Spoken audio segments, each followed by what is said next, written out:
It is the 7th of the 12th, 2025. The time is 19 minutes past 8. And as always, that means that there are a multitude of F1 centric threads at which we need to pull. We'll talk about Lando Norris champion, and somebody I think owes Lando Norris 2.0 a cheeky apology. So too, we'll talk about Maximilian Verstappen. We'll talk about Helmut Marko, potentially his movements as at 2026. And so too, Maximilian Verstappen's race engineer, the one that they call Giampiero Lambiase, an emotion-filled balls that are red. It's techie than techie things. In the first instance, though, however, we need to get something out of the way. Look, I've been pitching this, going back and forth with Lando as a bottler, because again, he does have start bottle job in him. Launch RPM again. Defensive posture or lack thereof. He hasn't been perfect at every single race this year. Canada, there was the crash. So too, well, Sandvort wasn't his fault because that was liability. But there have been issues as far as Lando Norris, not as far as his talent or natural ability, but as far as his ability to deliver in the peakiest of peak moments. Execution, mental fortitude or lack thereof. But ultimately, chat, I've got to take two seats. I can't call him Lando Norris 1.1 because notwithstanding a vehicular advantage, as near as makes no difference, 24 races, this dude got it done. Fair play to the chap. I've got to eat some humble pie. I have to take two seats. So too, Maximilian Verstappen congratulated his old mate Lando Norris for what was a brilliant season. He got it over the line and he got it done, and fair play to him. Red Bull was celebrating a victory and an epic season, a turnaround. Roll the footage and we'll talk about it afterwards.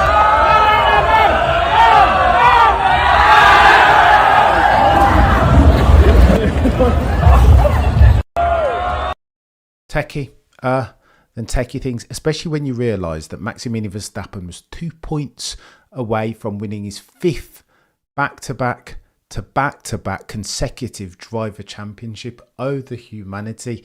This close, ladies and gentlemen, of the F1 jury, and we'll get to that if we're talking about causation and water falling out, exactly what led to Maximilian Verstappen losing the championship. We'll talk to that because Max was asked a question at the presser and responded in a way that only Max Verstappen can. Let me show you this though, because something's going on at Red Bull. It feels like all and sundry are leaving. Apparently, Christian Horner wasn't the last of the Christian Horner brigade to leave the Bulls that are red. This tweet says that Red Bull employees were quoted as saying, even an hour and a half after the race, Giampiero Lambiase was still visibly moved by Max Verstappen's words, as were many other of the Red Bull staff members. Man, said Giampiero Lambiase, that kid has grown so much. Also says many members were very, very emotional. What's going on here?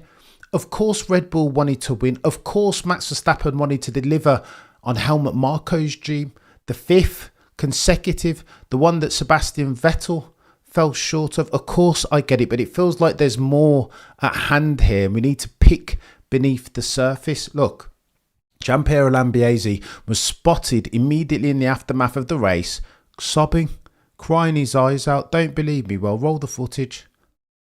Chaos. He's beside himself, his GP, bless him. Having to be comforted by Helmut Marko. What is going on here?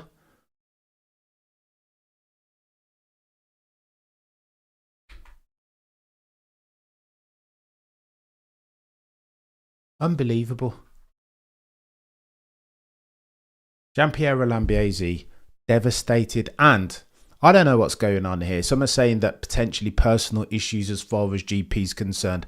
But Ronald Vording, who's infinitely closer to all of the Red Bull circumstances, Austria, Dr. Helmut Marko, has a cheeky word with Dr. Helmut Marko, Red Bull GmbH consultant, after each and every single race. Here's what he had to say. This is important. We're going to go through the article because I need to know what's going on here.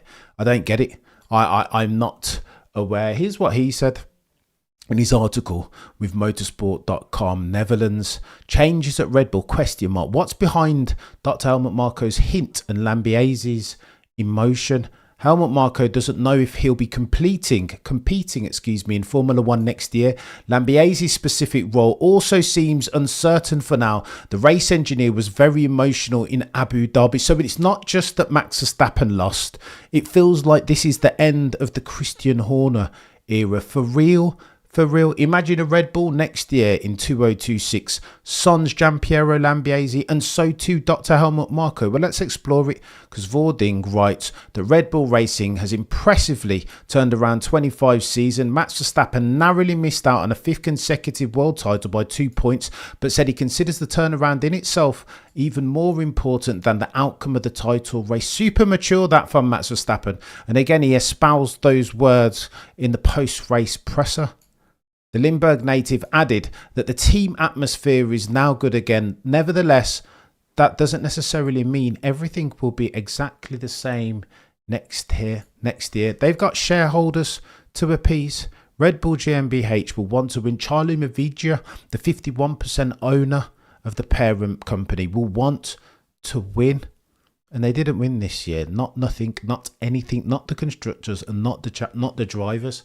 So it's going to get techier than techie things. Let me make this bigger so you guys can see. This is important. Dr. Helmut Marko hints at a possible departure from Red Bull when talking, as is customary, with Ronald Vording post-race. Immediately after the Abu Dhabi Grand Prix, Dr. Helmut Marko told motorsport.com and others that he wasn't sure whether he would still be racing in 2026, despite his initial contract as an advisor being valid for 2 years and therefore still covering 2026. Quote, "It's not really in doubt, but we'll have discussions and then I'll see what I do," he told this website and others at the Yas Marina circuit. What is going on, chat? All of a sudden, all changed proper at Red Bull Racing. No Dr. Helmut Marko in 2026. No Christian Horner, ushering a new era for $200. It's a complex situation, continued Marko, with various things. When asked what Helmut Marko himself would like, the 82-year-old Austrian replied, "I'll have to sleep on it and then we'll see." What is going on here? Dr. Helmut Marko gone. This is chaos.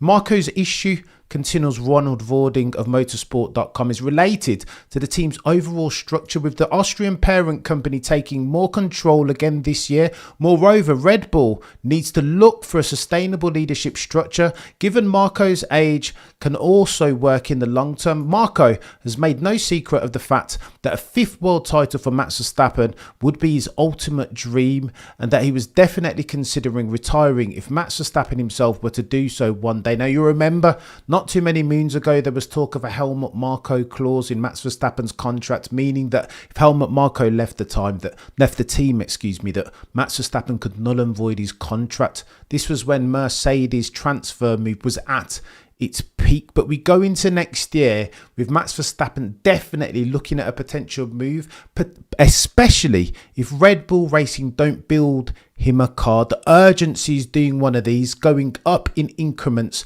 material ones, by the second, not the days anymore. Max Verstappen does not like losing. I'm going to show you a clip in a couple of minutes that bears this out. Ronald Vording continues.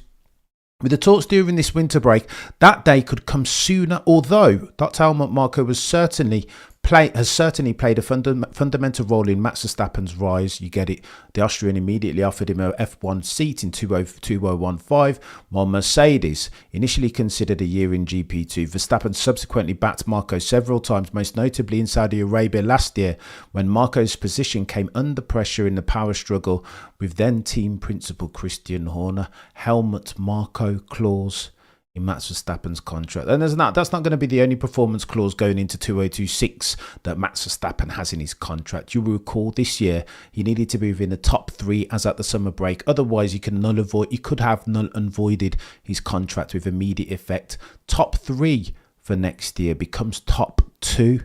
And that's why we're talking about urgency. Do not get it twisted for a second. Max Verstappen is very magnanimous for the most part in defeat after losing the championship to Lando Norris's mate today. But he will want to win next year and every year thereafter that he takes part in Formula One. He won't want any losses. You heard him in the press conference leading up to this race weekend's Grand Prix when he was asked about considering losing. He said, I don't think about losing. I think only about winning. That's who Max Verstappen is, lest we forget. Ron Voording continues. Mecky's also hinted at potential changes at Red Bull on Sunday evening. Helmut Marko has been incredibly helpful in turning things around this year. It's clear that he and the top management had to make some difficult decisions, but Formula One isn't a static environment, says Marko. All change at the Bulls that are red. No Marko, potentially no Giampiero Lambiase, or at least a repositioned one. What are we doing here? You have to constantly adapt your organisation, both technically and sportingly. It's perfectly normal that we're constantly looking at how we can improve our operations. I'm not saying this specifically about Helmut, but I mean in general. We're always challenging ourselves and looking for the next steps, no matter how small they may be. Jeez, I did not know that that was coming down the pipe, to be honest with you. I thought Red Bull were Gucci, that they cleared out the deadwood and the potential Christian Horner stalwarts, those guys and girls who had it in their contract that if Christian Horner leaves, then they could too. I thought that was all behind Red Bull. Well, apparently not. And this bombshell drops as soon as, not long after the checkered flag has been waved at the final Grand Prix in Abu Dhabi. Lambiase, let's talk about this.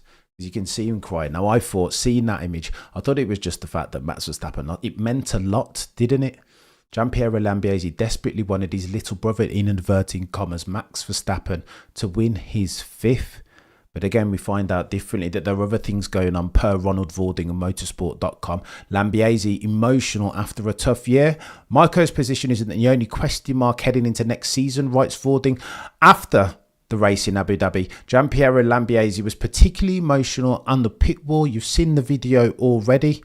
This is all due to personal circumstances which have caused him to have a difficult year and forced him to miss several Grand Prix earlier in the year. Motorsport.com has learned from the paddock that Lambiase's role for next year has not yet been finalised. This is due to the aforementioned personal circumstances and, according to team sources, is a topic of discussion during the winter. Should Red Bull find a good race engineer for Max Verstappen and a structure that satisfies all parties, Lambiase could potentially step down as race engineer and continue at Red Bull Racing in a more senior role. Reportedly still trackside. New Jonathan Wheatley, you say? Potentially. Insiders emphasise that this decision hasn't yet been made and that given personal circumstances, it might not be advisable to make such decisions immediately during a difficult period. Lambiase missed the Austrian Grand Prix and Belgian GPs this year. Simon Rennie stepped in as Max Verstappen's race engineer for those races. Oh, the humanity, Jack. What is going on here?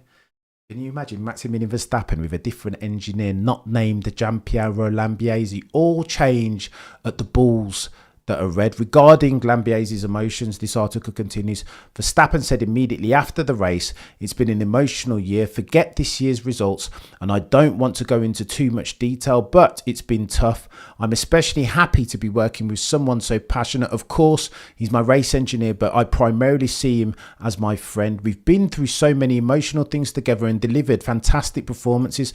I know he was a bit emotional after the finish, so I'm looking forward to leaving this press conference and talking to him because it hasn't been easy for him. I'm proud to be working with such a good person, a true example of someone who never gave up this season, even in difficult times. Oh, the humanity. It's techier than techie things over there at the Bulls that are red for now. All change for real personnel, potential org restructure. You've got Giampiero Lambiase taking a different role, no longer communicating to Maximilian Verstappen going into 2026. What are we doing here? And no Dr. Helmut Marko. So on top, of course, of no Christian Horner. Yet and still, who's coming back to the paddock for 2026? The survivor. The one they call the Mexican Minister of Defense, Checo Perez. Oh, the humanity. He's beat the game, hasn't he, Checo? Despite all of our criticisms. I want to show you this as well, because this is important, chat. Max Verstappen was brilliant. Don't let anybody tell you any different. You would be an abbot, a self-declared abbot of unreason to argue anything to the contrary. Lest we forget highlights, the British Grand Prix qualifying. Lest we forget Saudi Arabia, the overtake on Oscar Piastri at Imola, all in a car that wasn't the best, not the quickest on the grid. Suffice to say that Maximilian Verstappen, per Toto Wolff, was the difference maker. He was outperforming the car. Don't semantics me. You understand what I mean. Nor Grice's razor. He was outperforming the car. He was putting it in places that it shouldn't have been. Not quite bending and breaking the space-time continuum, but as near as makes no difference. He was a god-tier driver this year, and this is why I think so many Max Verstappen fans, although happy for Lando Norris that he got it over the hump, overcame his multitudinous mental fortitude travails. Somehow it feels like the wrong person was anointed, particularly if you're a Max Verstappen fan, on the back of aforementioned exploits. One thing sticks out in my memory though, and this is where it gets techie. Forgive me, Lord, for I know not what I do. As somebody who desperately wanted to see Max's fifth back to back to back to back, I'm reminded of Barcelona chat. Now look, if you want a waterfall for all the different variances and the goings on throughout the season, then you can compartmentalise these. The car wasn't good. That was the biggest portion of the whole, right? If we're talking about causation, the RB21 wouldn't turn. It was a diva. The optimal operating window, too narrow, as near as makes no difference, all of the first half of the year. That's the biggest portion of the causation part. Of course it is. But when you look at Barcelona, I remember having a conversation with Shez and Baxty at the time. And on the back of Barcelona, where Red Bull fit onto Max Verstappen's car in the dying embers of that race, white labelled hard compound tyres, when he had a set of mediums ready to go, scrubbed mediums nevertheless, but mediums ready to go. And then Max Verstappen has that cheeky oversteer instance, is barged off the track by Charles Leclerc and then overtaken up the inside by George Russell, after which Maximilian Verstappen feels nothing if not a sense of injustice, perceived or real. And then we get the incident. Gianpiero Lambiase comes over the radio and says, Max, you might want to give that place back to King George Russell, to which Max Verstappen responds, give what place back to who? He's now deep, wading in the very murky waters of automotive pugilistic injustice. Max feels enraged even, and does what he does to George Russell from fourth place at the time. Had he just given back the place, he would have ended up in fifth place. That's 10 points. Max Verstappen ends up getting a 10-second penalty for that incident, which drops him back down to 10th. Ergo, Max Verstappen loses himself 9 points. I said to Shez and Baxley then, I hope that if Max Verstappen loses this championship, it's by 10 points or more, because I don't want to remember Barcelona as the balancing figure. I don't want to have the thought that if Barcelona didn't happen, then Max Verstappen would be a champion. And now that's the thought that I'm left with. Again, ifs and buts and maybes. If my auntie had a phallic tool, she would be my uncle. That hypotheticals are, of course, the remit of the foolish. I get it. I understand it. But as somebody who was rooting to see my lifetime Max Verstappen win a 5th consecutive championship, it's not lost on me that the hypothetical is this. Had Max Verstappen not done what he did in Barcelona to George Russell's car, they would have been 9 points to the good. Even had Oscar Piastri moved aside today, Maximilian Verstappen still would have been champion. And then we get to the presser. And of course there was going to be a member of the British biased media, again, sans empathy, who was going to pitch that as a question to Max Verstappen. On the whole, I think one of the reasons why Gianpiero Lambiase was so emotional is because Max Verstappen's curve, his growth arc over the course of this year versus last, has done one of these. It's been parabolic. He's now a family man, is Max Verstappen. He's now got a child, in addition to being a bonus dad in inverted commas. He's growing. He's meeting adversity with a maturity, an unprecedented hitherto maturity from Mr. Verstappen. However, in the press conference, there was always going to be one journo who was going to pitch at Max Verstappen the hypothetical that what if Barcelona didn't happen? How do you feel about that incident with King George Russell now knowing that you lost the championship by 9 points or less? Roll the clip. Which is the Guardian. A question for you, Max. You lost out to Lando by just 2 points. I'm just wondering what you think now about the incident with George Russell in Spain, whether you regret that, looking back on it in hindsight. You forget all the other stuff that happened in my season. The only thing you mention is Barcelona. I knew that would come. Yeah. Are you giving me a stupid grin now? I don't know. Yeah. It's part of racing at the end. You know, you live and learn. Championship is won over 24 rounds. I've also had a lot of early Christmas presents given to me in the second half, so you can also question that. Thank you. We will leave it there. Very well done, guys. Thank you. Have a good winter. Oh, it's chaos, that. It's chaos. Of course, it's the butterfly effect. And you can pull a gazillion different variables. Of course you can. The car could have been better. There were pit stops. Maybe Lando doesn't get the DSQ last race before last. Maybe they sort out their ride heights better. Maybe they have more time to set up the car. Maybe Red Bull build themselves a car capable of taking low minimum speed turns. Maybe. These are all ifs and buts and maybes.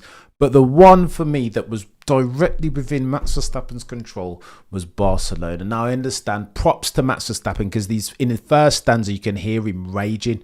What is that stupid grin on your face? He retorts quite curtly. He said, I knew this was going to happen, that somebody was going to give me the hypothetical, the ifs, buts and maybes. What if you didn't do Barcelona? What then? But it's hard not to, especially if you're a Max Verstappen fan and desperately wanted to see him win his 5th championship back to back to back. Lest we forget, Barcelona, for that cheeky instance, feeling aggrieved, Max Verstappen did what he probably shouldn't have done, a hot-headed moment, and yeeted it into T-boned, as nearest makes no difference, King George Russell of King's Lynn, Norfolk. Then he was running in 4th. Giampiero Lambiase said you would have had to give back the place anyway. That would have seen him in 5th, 10 points, ladies and gentlemen of the F1 jury. The demotion, the 10-second penalty set him back to 10th. He lost 9 points that day. 9 points would have saw him over the line today, and it's techie. Then techie things. I understand Max's irritation at the question about Spain because they keep bringing it up and it upsets him. But more importantly than Spain, Antonelli crashing in him. I would have argued that the Antonelli crash, but that happens, right? That was well out of those sort of things. I think you got to categorise what was in Max Verstappen's control. The car wasn't within his control. Antonelli being a bit noddy and being a rookie, absolutely outside of Max Verstappen's control. But Barcelona jumps off the page because so brilliant is Max Verstappen's car control that going through the final hairpin, the final turn even, Max Verstappen rights the car instantly. That guy with that level of control, that ability to manipulate a car, an F1 vehicle in and on around the limits of adhesion, he shouldn't be making that mistake. That was spiteful from Maximilian Verstappen, bless him. Now I get it. I might have done the same thing, or worse, so hot-headed am I. But with the benefit of hindsight, which of course is always 2020, I don't want to be a Monday morning quarterback. Plus 9 points.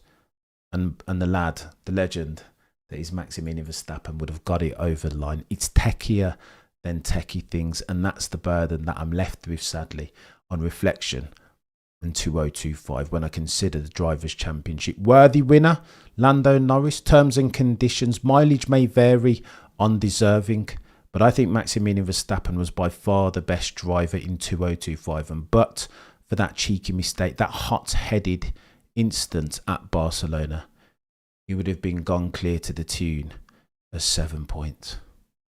Oh, the humanity.